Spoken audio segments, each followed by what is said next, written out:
What's up, and welcome to another Industry Insider interview here on the FiveTwenty Collective Podcast. As always, this interview is being sponsored by the Bookkeeper 24/7. Check them out at thebookkeeper247.com, where they are covering the latest happenings across Christian hip-hop.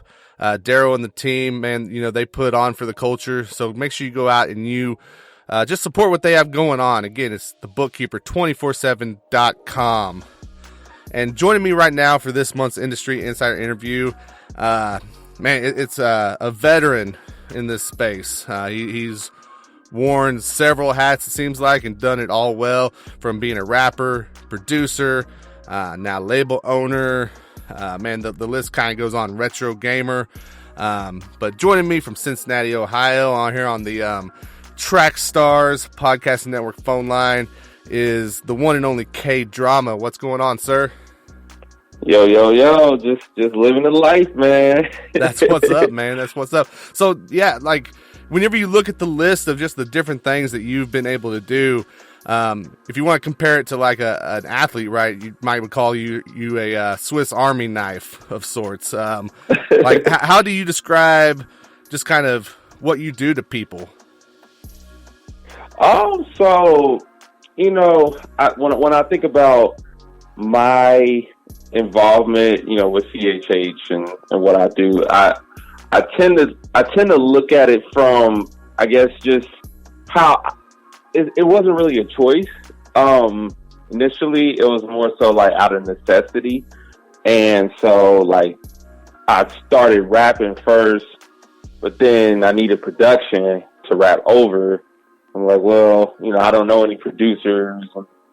I figured I'd take a crack at it, and wasn't really that great at first, but eventually, developed some skills in that way. And so I feel like that's been the story of my life, just sort of doing what's needed to be done. If it can be delegated, great, but oftentimes like that's just not the case. And so for me, it's just doing what I can do out of necessity, and then delegating whatever else, needs to be done to someone who can do it well, so that at the end of the day, like, the vision is being achieved.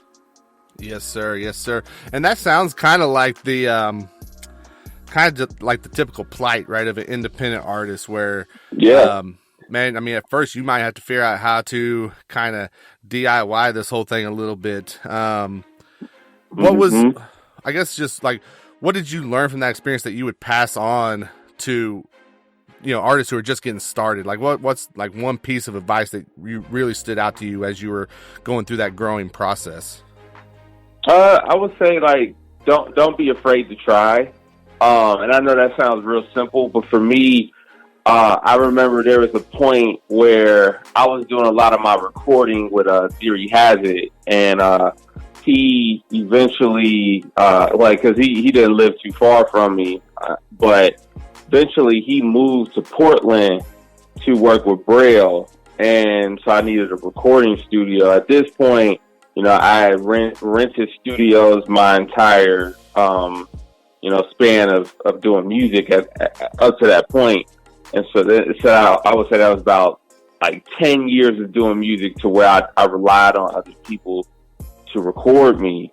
And when it came to the point where I realized I'm probably going to have to record my own music, it terrified me. Like, I'm just like, I don't know if I can record myself. I don't know what waves are. And, I make beats, of course, but making beats for me was using analog gear and using the MPC 2000 or 1000 and physical keyboards. I wasn't using Fruity Loops or VSTs or DAWs, and so like it really frightened me, like, that I was going to have to try to do this, because I'm like, this is my music on the line. Like, I might be sacrificing the quality.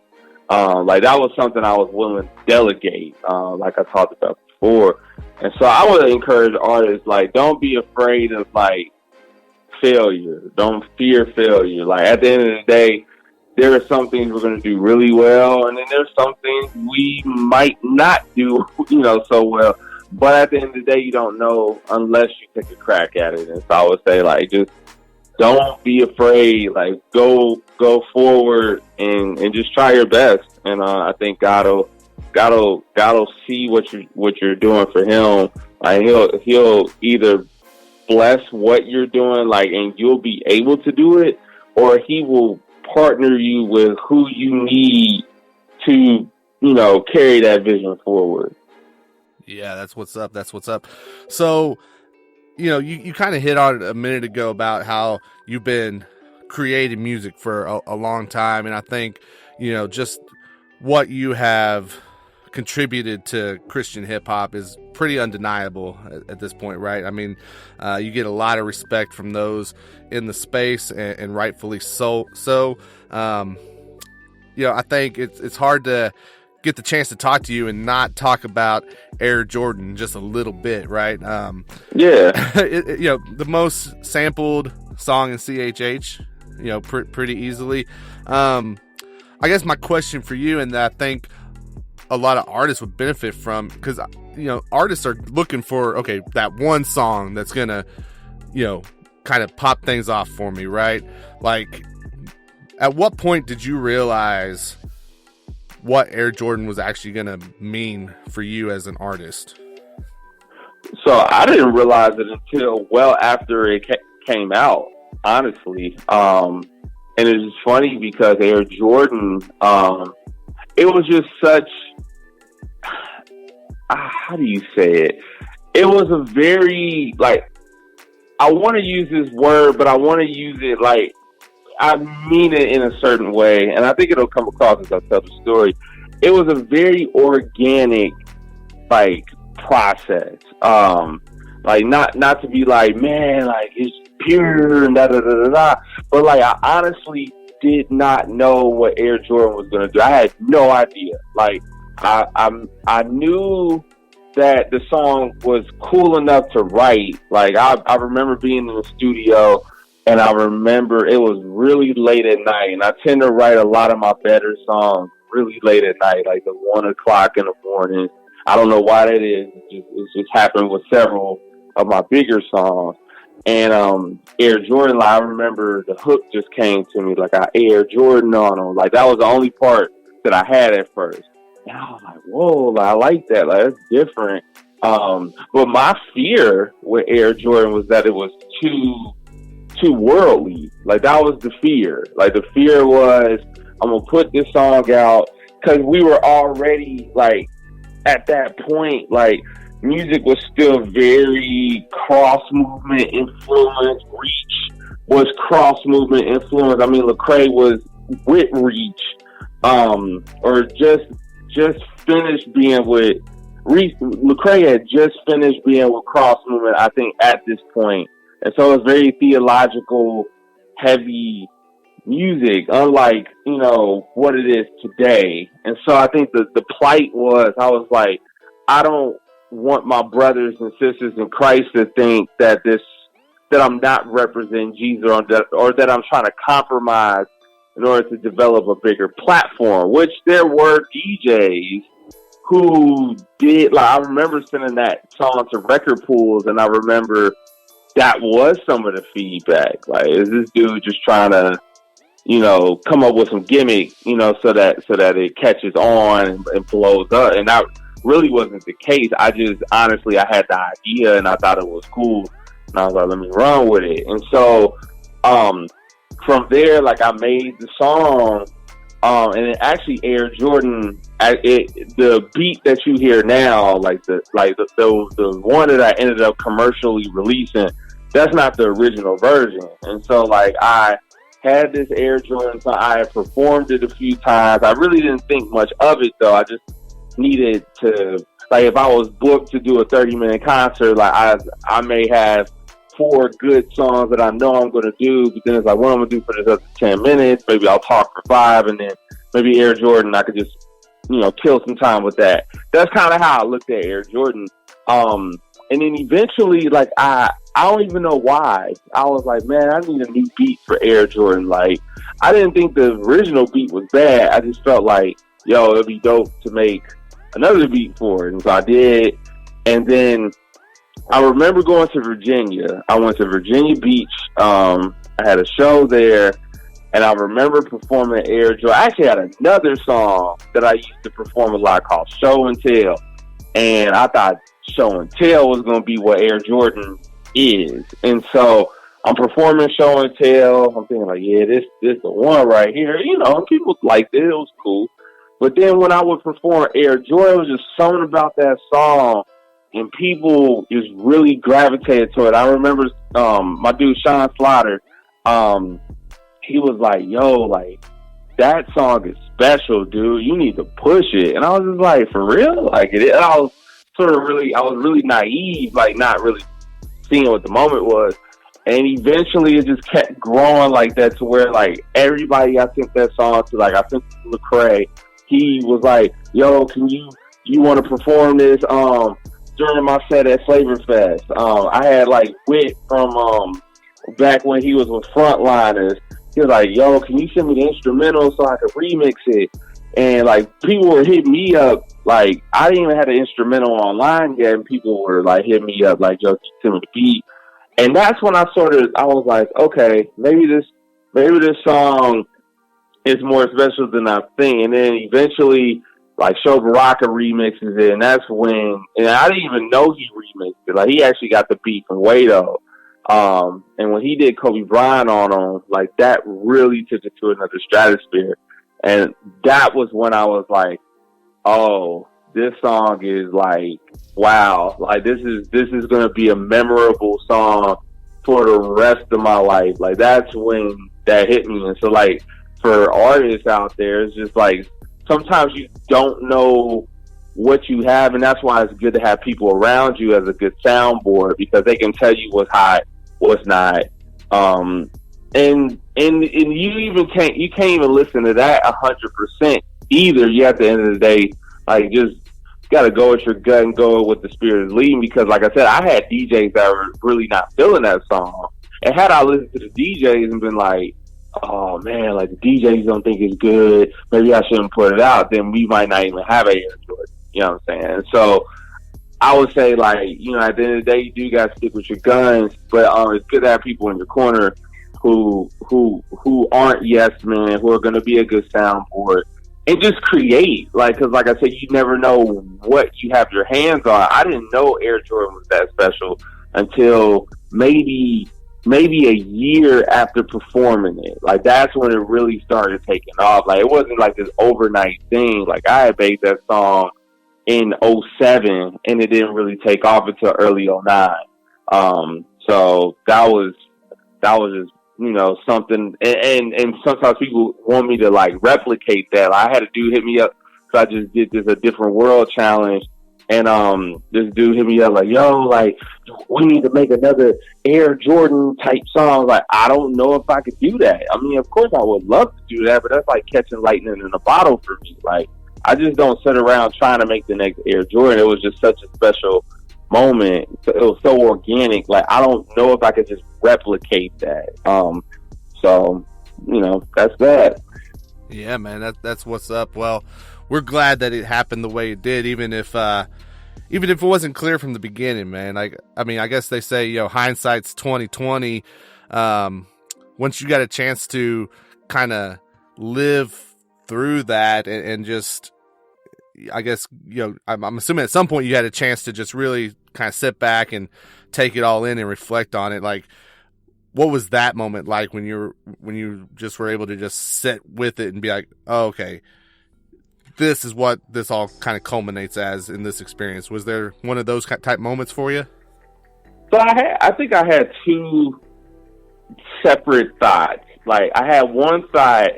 I think I'm not gonna lie to you. I think the first thought was, oh, this song is bigger than I thought it was gonna be. How big can we make it? You know, like, where can this song go? So I'm thinking, try to shoot a music video. But shooting music videos back then is nothing like how it is now. You know, I hit up several guys. I mean, one guy who did quite a few popular Christian hip hop videos at the time, he was asking for $20,000 for a music video. And I'm like, I just don't have that kind of budget, and even on the lower end of the spectrum, like the other guy hit up was charging $5,000. I'm like, I don't have $1,000, because this is all kind of, doing it online and MySpace and SoundClick and, all that. So I'm just trying to work with what I have. And, so that I ended up finding some people who were willing to shoot the video, who had did some other videos for popular CHH artists. And I'm like, yo, this will be dope. And it just never came together. Like, it just never happened. And so I was kind of frustrated at that. And then I was trying to get the song on NBA 2K, I think it was 2K11, where Jordan was on the cover. And they did, you play as Jordan, you play all the classic games. And I tried to get it on there. This Twitter was just starting to pop for real. And we're tagging Ronnie 2K. Like, I got all these people, tweeting on, like, put Air Jordan on the game. And, I sent the game to 2K. I sent it, like, certified mail. I know they got it because they had to sign for it. And, nothing really happened from it. And so, another disappointing thing. And then the other disappointing thing, like, that went with that was I was actually in talks with one of the reps from Nike about using the song in an Air Jordan like commercial or something. I'm like, I don't know. And the guy, he actually hit me back, was like, yo, like, I normally don't even respond to emails like this, but thanks for sending it. I'm gonna let Jordan hear it, and he was like, I'm gonna hit you back whether or not we think it's good. Which I was like, well, great, at least I'll get some kind of feedback. But I actually didn't get the feedback. And so, like, I ain't gonna lie, like, I think initially it was almost like, man, like, I was hoping, because it was so special in the CHH market, I was hoping that would translate over, and it didn't. I mean, it did to a certain degree, but not the way I envisioned it. But ultimately, like, I'm on the other side of that is, like, I'm super grateful for what that song is to my career and, like, what it means to CHH. Like, so many people hit me up about that song all the time. Like, so many good memories. People who remix, like, there's remixes that I still haven't heard yet, like, dudes like, oh yeah, I did this remix, like, I and they'll send it to me, and I'm like, oh, that's dope, like, and so, it is really cool, like, to have something like that on your resume. Like, for me, like, it just really, it's one of those things where I didn't, like, sometimes, before making Air Jordan, like, I doubted whether or not I was supposed to be doing Christian rap music. Like, and not that you need a stamp of approval, like, you don't. But if you are blessed to get that stamp, like, it can be a reassuring thing. Like, wow, like, look at how God moved in order for this to happen. Like, I'm grateful that I was in the will of God for this season in my life. Like, that's what that song makes me think when I think about it. Like, especially thinking about my journey and, like, how I got to where I was at that time and then where I'm at now.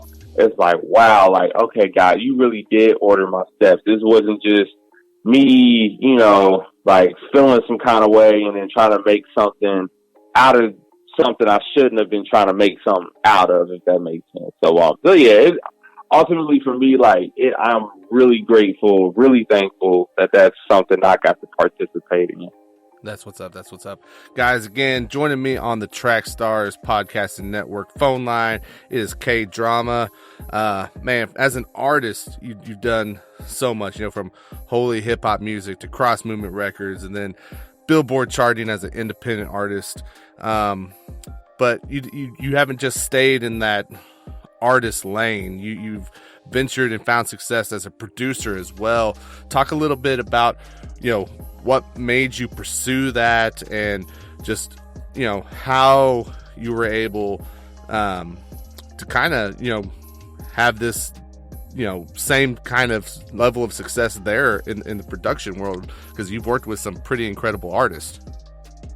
Yeah, so I mean, when I think about production, like when I got to a point where I realized I'm decent at making beats, like it wasn't just I'm making them out of necessity. There's a demand for what I'm doing, whether it's people like the type of beats I rap on, or people want to buy the beats that I make so that they can rap on them for their own project. Like when I got to that point, initially I was scared of that too, because oftentimes the stigma is the rapper cannot make beats and vice versa. Like there are people who do both, but oftentimes they're either really good at one and they're just okay at the other.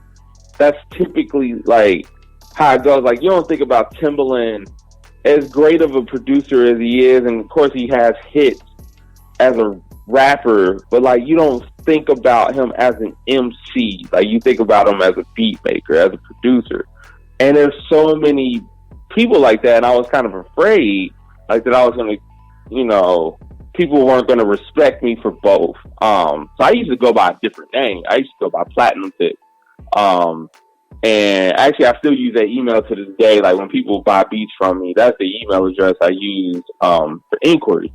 And so like it's just crazy because a guy, like I came out with my first album 2001.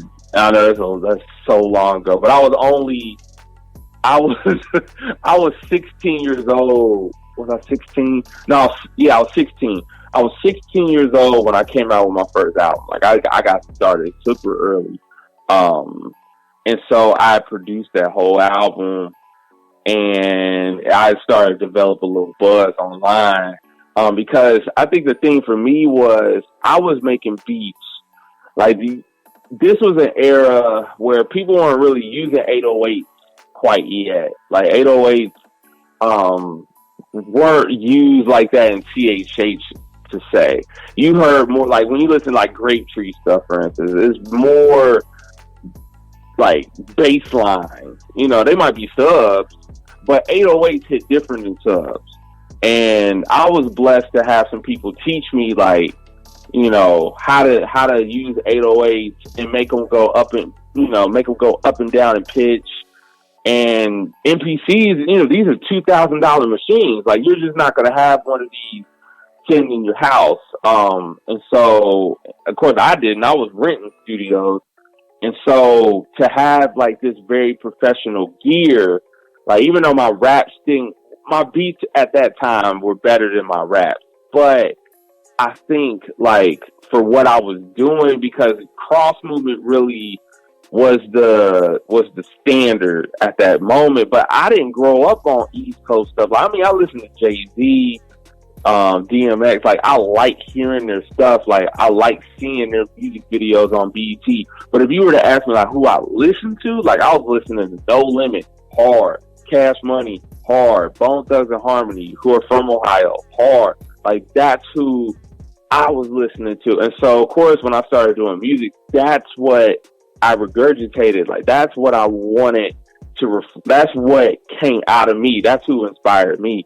And so I think that's what really set me apart back then. It was, yo, like you ain't rapping over these Wu-Tang Clan type beats. And I love, you know, Wu-Tang. Like, Wu-Tang is dope. But like I didn't listen to Wu-Tang like that. I listened to Master P. And so, like, you heard my beat sounded like Beats by the Pound, but in CHH, it's like, yo, I didn't know we could get this. And so I think that's what really set me apart. So I had people hit me up after they heard my Threat to Society album. And they're like, hey, do you sell beats? And I'm like, no, but, you know, how can I help you? You know, kind of deal. And I think that just grew for me. Like, it grew to the point where I won't say forced, but like it would have been a bad idea to neglect what momentum was being developed. And so I ended up making a beat page, selling beats online. You know, I'm selling for like $50. I'm still in high school, like, and eventually, like, it just kept growing to where, like, I got better with production. I eventually got my own equipment. And then I ended up meeting, like in 2005, that's when I really started beating everybody in CHH that was popping at the time. So I met Flame for the first time, met Lecrae, I met like Urban D, I met all these people, and that really planted the seed for what was to come.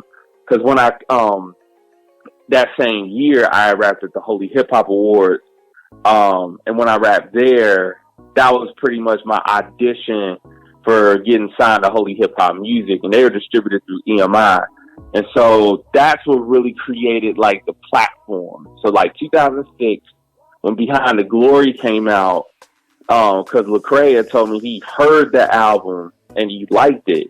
So that was kind of like like my reputation preceded me kind of deal. So by the time I opened for him in 2007 at KAA camp, when I opened for him, he was already familiar with me. It wasn't like, that was a 2-year process. Like, I met him in 05, but I didn't start working with him until 08, so 3-year process. Same with Flame, or 07, 08, it gets kind of blurry. But, like, I use my rap platform to create my production platform. And so it really, I didn't plan for that, like, at all. I was just trying to make music. I didn't realize, like, dudes were going to hear the beats that I was rapping on. And they were like, yo, I need beats like that for my project. And that's how I ended up making, Got Paper and Hold On and Make War and, like, all these songs that I end up being blessed to produce. But, yeah, if I wasn't rapping over my own beats, that might not have ever happened. You know what I'm saying? I may have not gotten the door just as a producer. Like, for me, it was just because I started out of necessity. But then ended up taking on a life of his own. So I don't know if that answers it. I know I kind of went around, but yeah, like, when I think about doing production, like, it's just like, wow, thank you, Lord, like, for seeing 3 steps beyond what I was seeing. I just was like, yo, this is what I want to do. But the Lord was like 3 steps ahead of me, like, this is why you're doing it. Like, I'm setting you up to do, X, Y, and Z. And, thank God, because that's kind of how I'm still doing stuff today, is that resume that has people checking for me now. Yeah. Well, I kind of asked you this about, what advice you had for artists. I'm going to ask you the same thing here, because you look at the, like I said, just the resume, working on the Rebel album by Lecrae and working with Flame, and, there's a lot there as well. So, like, if you're an up and coming producer that's trying to reach these heights, like, what's that one bit of advice that you're going to throw to those guys? When I think about, for me, I would say what really worked was making compilation albums and making mixtapes. Like, you gotta find what separates you from everybody else. Like, for me, like, when I first started making beats, what separated me was I was making, down south 3-6 Mafia, Lil Jon, No Limit, Cash Money type beats. Like, that's what I was doing, but it wasn't because it was a gimmick. Like, that was what I liked. That's what I grew up on.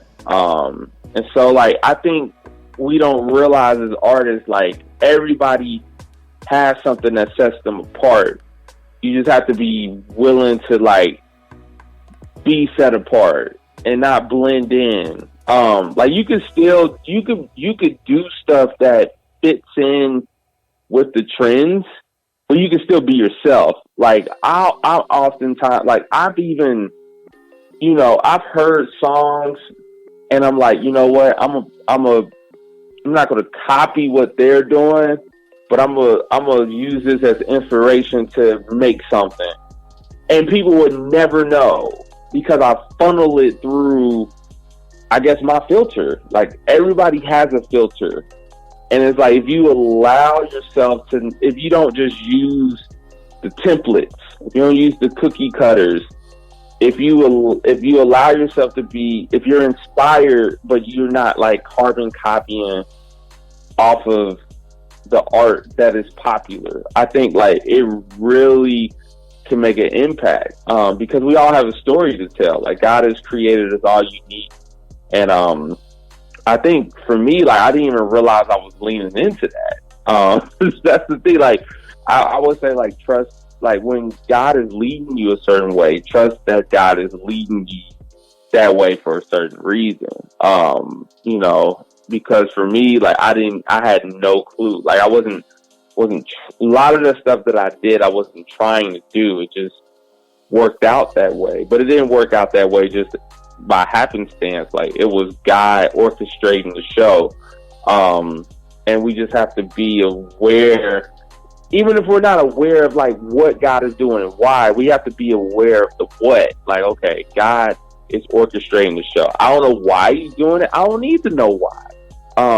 You know, it'd be nice to know why, but at the end of the day, you might not know why until 2 years later. And you just have to trust, like, that's what faith is. You know, faith is the substance of things hoped for, the evidence of things not seen. And so you have to trust, like, okay, God is ordering my steps. Like, I have these plans, but God is ultimately ordering my steps. Like, you have to trust that. And so, like, when my whole music career, I feel like is just that. It's like I was the quirky kid who, I was super shy growing up. I didn't want to be around people. I failed kindergarten, like, because I was so shy. Like, but now you know, I mean, not with coronavirus, but like prior to that, and you know, I'm publicly speaking for a living, you know, and I would have never predicted that. Like, it's such a contradiction. But we have to trust that, like, God is grooming us. Even this, you know, our upbringing, everything comes into account for who we're going to be. And, you know, what we do have, what we don't have, like, God is going to use it all together to make this beautiful masterpiece. And it might not even be music. Like, we have to be willing to accept that too. Like, maybe music is a part of the story, but it's not the end game. Like, maybe God is going to use the music to get you into another door. That ends up being like what really gains some traction. And I think lastly, like, not judging our success based on our results. It's so easy to look at the metrics and just be like, yo, I'm performing well because of blank. And that's not always the case. Like, sometimes we're making progress and we don't even realize it. Like, I'm on this fitness journey right now. I've been on a bunch of them, but I'm doing pretty well on it. But it's funny, like, I've been doing it for like maybe a month and a half, and I look at my pictures. Like, I have to take these progress pictures every week, and I look at the pictures and I tell my wife all the time, like, I look the same. Like, it doesn't look like I lost any weight. It doesn't look like my stomach is going down. It doesn't look, you know, we're looking for, all right, I was, you know, pudgy or whatever, and now I got a six pack. Like, that's what we look for, you know, but oftentimes it's not that. Oftentimes, you know, you weigh yourself on a scale and, I lost a pound. I lost half a pound. I lost 0.3 pounds. And before you know it, like, you've been doing it for a year and you've made all this progress. But if you like zoom in to that one thing, you'll just feel defeated. You'll feel like you haven't done anything. And I felt like that so many times. Like, man, I'm doing the same thing every day and I don't feel like I'm making any progress. But then you look back and you're like, wow, like, okay, God, this is what you were doing. And so I would I would tell artists, if anything, like, because I feel like people quit because they don't feel like they're making any progress. And it's like, you might have been on the brink of something. Had you not gave up in that moment, maybe, like, it would have popped off for you. And so, like, don't judge things based on, like, your results, all the time. Like, of course, you have to measure yourself to some degree if you're setting goals and things like that. But at the end of the day, like, sometimes the metrics may not tell the whole story. That's what's up. Yeah, for sure, man. That was a word right there, man. That's all I know. Praise God. That was a word. Man, before we jump off of the production side of it, I did want to ask, because you're also you're into retro gaming, and I think we see that kind of come out in some of your music. I know you recently, did the sampling with Donkey Kong and had that on there, and it's not a game, but the track you did with Archangel with the Transformers influence in there. Yeah. Talk about that just a little bit. Like, when did you decide, hey, I'm gonna start bringing in some of these samples, these elements, and have just a little bit of fun with them? Yeah, so it's funny. I always thought, like, even before I started doing music, like, I used to love the soundtracks from the games. Like, I would hum them, I would sing them, and eventually when I started doing music, I was like, yo, like, a lot of these melodies that I'm hearing, like the beats I would make, I felt like they were influenced by these games I played. So I got to a point where, like, 2005, 2004, I made a few, but, like, I had sampled Guile's stage from Street Fighter for this local Cincinnati compilation. It really didn't do much. Like, wasn't nobody talking about it. It wasn't like, oh, you sampled Street Fighter, like, but granted, social media wasn't really a thing yet. But eventually, like, I started working, like, game elements into my music. Like, it got to the point, like my dude Red Letters, for instance, he had produced a song on Behind the Glory, and he had sampled a Nintendo game. I don't even know what game it was, but I remember I loved the beat because of that. And I got to a point where 2015, I just had this idea. I was like, it'd be dope to do, like, a weekly series. Cause I was trying to do some promo stuff. I hadn't dropped an album for like 2 years at that point.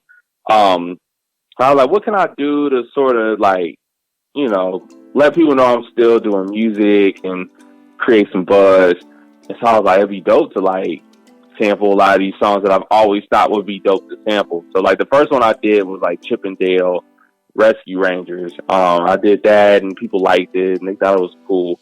And, like, I would do them every Thursday, and, like, the more I did them, like, it was like the snowball effect where it just started, like, getting people's attention. And then eventually, like, in the middle of that, I got asked to do the Rapzilla beat battle. And I was terrified to do this, by the way. Like, I was, as much of a seasoned producer as I am, like, I was very afraid to enter this challenge. I felt like I was just going to get embarrassed, and, and it would just not be a good look. And so but what that made me do was, I was like, you know what? Like, if I'm going to get ousted out of this contest, out of this beat battle, like, I'm going to go out swinging. And so I just made the best beats I could. And I'm sampling Mortal Kombat, Street Fighter, Sonic the Hedgehog, doing all these songs. I just remember how the crowd, like, when I faced, the first producer, and I actually made a Transformers beat for that, a different one for that, round. And I just remember how the crowd erupted. Like, it just was like, oh, this is a lot more special than I thought it was. And so, like, over the years, like, I'm like, all right, I want to do more of these. And so now, I'm on volume 3 Volume 4 now, and embracing the whole retro Regis side. And like, I had a Nintendo, but it was broke, and I actually went on YouTube and learned how to fix it, and I did. And then that really got me into like buying games. And then as I'm buying all these old school games and systems, I'm hearing new songs that I want to sample, like songs I didn't get to, or games I didn't get to play when I was a kid, but I'm like, yo, this is super dope. And so, yeah, now it's this thing, I kind of like with everything else, I really didn't intend for it to be what it is. God, I think even in that, like, led me in this area, to be creative and have fun, have fun with the music, but still not deviate from the message of the cross. Like, I feel like you could do both. A lot of times they try to tell you do one or do the other. I'm like, I feel like my career has always been a representation of, you can have biblically sound music, but still have fun, with the music. It doesn't have to be so heavy all the time. And you can win people for Jesus through your music, and it doesn't have to be super theological either. Like, that's where I've come to, like, in my career at this stage. Man, you've kind of taken another step now. So you went from, you have your artistry, you have the production side, and now you've stepped into, working on your own label, right? After being an independent artist for a little bit. Talk about Playwright Music and what you have going on in that world. So Playwright is funny. 'Cause you'll have some people who may know this that's listening. So originally I had a label when I was in high school. Like, the whole deal was I used to send my demos to all these labels, like that was popping. I sent it to Grapetree. I sent it to Eternal Funk Records with Unity Clan, like all these groups that are like in all the record stores at the time. And of course, nobody gave it a light of day, and reasonably so. Like, but back then, I'm like, yo, like, I was kind of, I guess I was kind of arrogant just to think like, yo, I'm hot, and somebody needs to sign this kid. Like, I'm about to kill it. Like, I ain't seeing, And so for me, I was like, well, if these labels aren't going to sign me, I'm gonna just sign myself. And so I started this label called This Click Records, back in like 2001, and I did that through when Boom Baptism dropped. So even when I came out with like Behind the Glory, it was like a joint venture. And then with Cross Movement, that's when I kind of dropped this Click thing and was an artist with Cross Movement. But I was like, I don't want to call it K-drama music, but I want to, figure out like, so I always wanted to start a label, like legitimately, like, 'cause I had artists on This Click, but only one dropped an album. I had like, at one point, I think we had like 9 artists on the label, but it was more of a group. It wasn't really a label. It was more like, it was fun. I really enjoyed it, but I only had one dude, my dude Big Steve, who actually dropped a record on This Click Records. And so that was just the thing, back then, like, No Limit, like Master P had the Tank, Cash Money had the $, like Death Row had the electric shit. They all had these emblems. That was just, you wanted to have like a chain with your emblem on your neck. Like, I used to have a No Limit chain, actually. Like, that before I got saved, I used to wear it to school all the time. And so, like, that was just the thing. And so, but when I matured a little bit and grew up, I was like, eventually, I just wanted to start a label, like, because I wanted I don't want to release music on K-drama music. I was like, I feel like I'd be a little more creative than that. And then 2, and like pivoting off of that, I'm like, if I have other artists, I don't want them to say I'm signing K-drama music. So I was like, it'd be dope to have like a cool name. And so that was literally the thing that held me back for years. It was like, once I get a name, then I'm a run with it. And to be honest, like Playwright Music, it kind of just came about. Like I just one day, like I had bounced all these other names. Like my wife keeps it straight, like 100. And so I gave her all these different names. She was like, "That's terrible. That's whack. That's horrible. Don't call it that." Da, da, da, da. And so one day, like Playwright just popped up in my head because I'm thinking K-drama, Playwright music. Because K-drama is like I act out the king. I'm like, Playwright, a person who writes plays is like, it's basically the same thing in essence. Like as far as how I look at my name versus Playwright. And so I'm like, really it is K-drama music. It's just encapsulated with a better representation of that. So Playwright music, I'm like, I want to act out the king through what I write, basically. And so, once I came up with that, I'm like, oh, dope. And it's funny, like I came up with, right around the time I came up with that was when I met my first artist, Scott Sims. And so, like, it was just like, all right, God, I see you. Like, your timing is perfect. And so, like, eventually I signed him, and then I signed another artist named Will Riley. And they're both no longer with Playwright, but, like, we're still cool and everything's good. But, we came out with several collab albums, and then I came out with some stuff. They came out with solo stuff.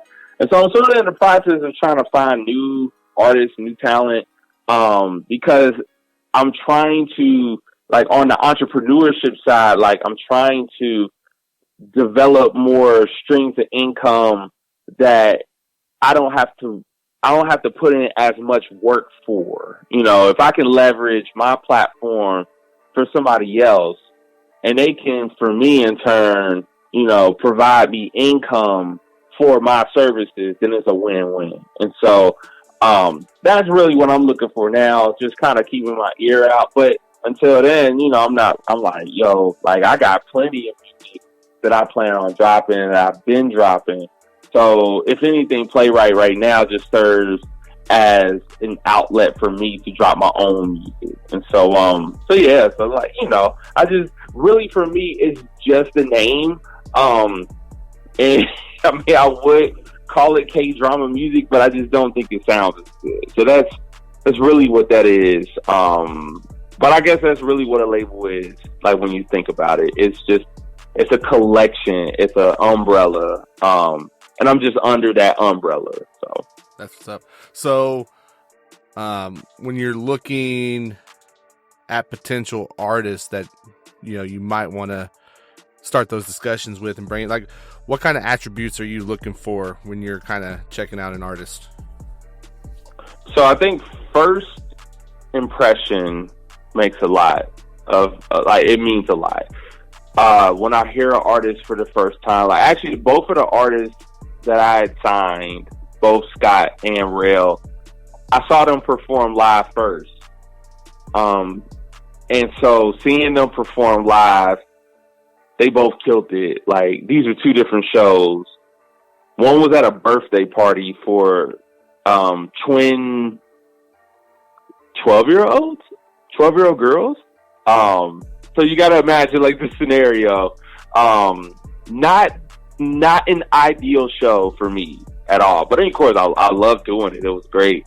That's where I met Scott Sims, and he killed it as if he was singing for thousands of people, opening up for Lecrae. Like, that's how I came off. And I was like, yo, this dude, his concert, his live stage presence is dope. And then his songs are dope. Because oftentimes you could be dope live, and I've had this happen so many times where I hear somebody live, they're great, but their live show doesn't translate in their studio recording. Like, I hear the album and I'm just like, it just doesn't have the same energy. Some people perform better in public than they do in the studio, and that's okay. But for me, I'm looking for a bit of both. Same with my dude Rail. Like, when I saw him perform, like, he smashed it. He was creative. Like, I remember he took a selfie in the crowd, like, but he had it, like, synced up with his music, but he actually took the picture. Like, it wasn't just a sound effect. Like, he did it, like, it was just, timing was perfect. And then he posted the picture on his Instagram. Like, it was just stuff like that, like going that extra mile. That is like, wow, like, that's cool, that's creative. What else can you come up with?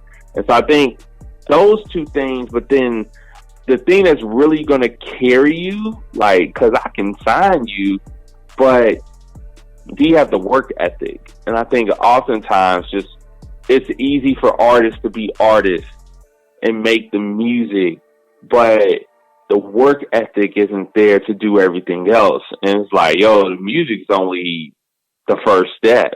Like, there's so much more you have to do than be an artist. And if you don't realize that, at some point you're going to get left behind and you're going to end up obsolete.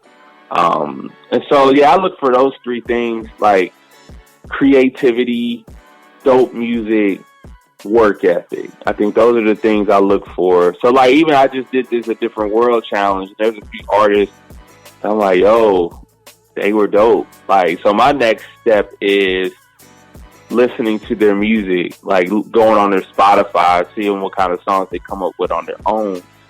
And, you know, but if I was to actually talk to them, like, yo, like, I would love to work with you, I want to get a sense of their work ethic through our conversation. Like, are you going to be able to keep up with me? Because my work ethic, you know, is like, yo, my life depends on this. That's the kind of work ethic I operate with. Like, I wake up dumb early and I go as hard as I can until it's time to quit. And that's what I'm expecting from any artist that I'm working with. Like, if you can't keep up with me on the track, then we're not going to be a good fit, because I'm going to just get frustrated that you're not doing what you're supposed to do. Yeah, for sure. Man, that's good stuff, man. And that's what artists need to hear. You know what I'm saying? Because there's some of them who maybe get it. There's some of them who just do certain things naturally. And then there's some of them who have no idea, right? So I think the more that we can give them that insight, man, the better. So get ready to come and I'll say this too, like, if you don't know it, that's okay. Like, for me, like, someone like we got to teach. Like, we can't. It's one thing if you teach them. Like, if you don't know and I teach you, but you don't implement it, then that's when it's like, like, this could have been dope. But because you don't want to work at it, like, it just falls by the wayside. And so, yeah, people don't know. Like, oftentimes they don't know the game. Like, that's why you have your show. You know, you're putting people on game. But if people listen to your show and then they don't do nothing with it, then it's like, why did you even listen? Did you just want your ears tickled? Or are you really trying to take things, get these nuggets, you know, and apply them so that you can, you know, make the most of your situation? So, like, people got to be able, it's information without application is useless. Like, you got to take what you hear and you got to apply it, or else it's just no point. There's no point of even knowing it. For sure. Well, man, as we're getting ready to roll into, you know, this new year, this, you know, 2021, what should people maybe be keeping an eye out for as far as Playwright Music is concerned, man? Is there any plans, anything in the works that you're I'm super excited about 2021. Like, I was excited about 2020, and obviously it's been the most, like, unusual year of all my life. But I feel like a lot of great things happened in 2020 still. Like, I don't look at it like throw it in the trash. You know, I see a lot of people say that. And it's like, nah, I'm not going to do that. Like, God uses a lot of things to teach us things, to culture, to grow us. And so I felt like this was a growing year, like, in a lot of ways. And so 2021, I'm just going to kind of build on. I want to build on what I did in 2020 with just releasing a lot of music, a lot of singles. Like, 2020, I released a lot of singles. 2021, I plan on releasing a lot of projects. Like, I'm going to I'm going to try something new, because we live in this, you know, like, music just doesn't have a shelf life it once had. And I'm like, you know, part of me is like, you know, I don't want to oversaturate the market, but at the same time, I don't feel like you can, because music just has such a short shelf life, unless you just really make something that just changes the game. So I plan on doing a lot of different, if things go the way I envision they go, I might release 3 or 4 projects in 2021. Now, they're not all gonna, one will be an album, you know, 14 songs.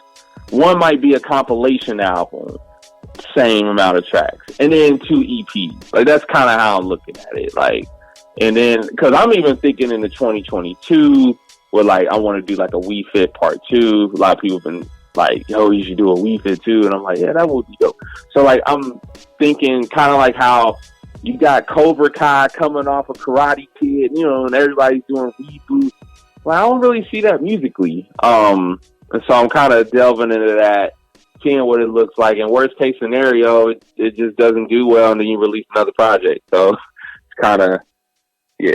So yeah, expect a lot of music though from me. And then I'm hoping, you know, I hope I meet some artists, digitally, obviously, that I can work with and, you know, partner with and you know, work with on Playwright. So yeah, 2021 is going to be great. It's going to be popping. That's what's up. So where do people need to go in order to follow what you have going on and just support the music? So I'm pretty active on Facebook, Instagram, and Twitter. So Twitter and Instagram handle is at KDrama513. Facebook, you could just type in K-Drama. It should be the first thing that pops up. You know, it should be able to stay in tune there. That's what's up. Well, man, we appreciate you taking time out of your schedule to just hop on here and talk with us. Man, we appreciate it. You know, might hit you up again in the future, see if we can get some more nuggets from you, if that's all right. Yeah. Let me know. I'm truly honored for the opportunity, you know, grateful for your platform, and you know, it's a blessing being on with you. Thank you. We appreciate it for sure. So guys, once again, that was K-Drama. Definitely grateful for him taking a little time to talk with us on this episode of the podcast. And as always, shout out to our episode sponsors, including the Bookkeeper 24/7. We will see you guys on the next pod.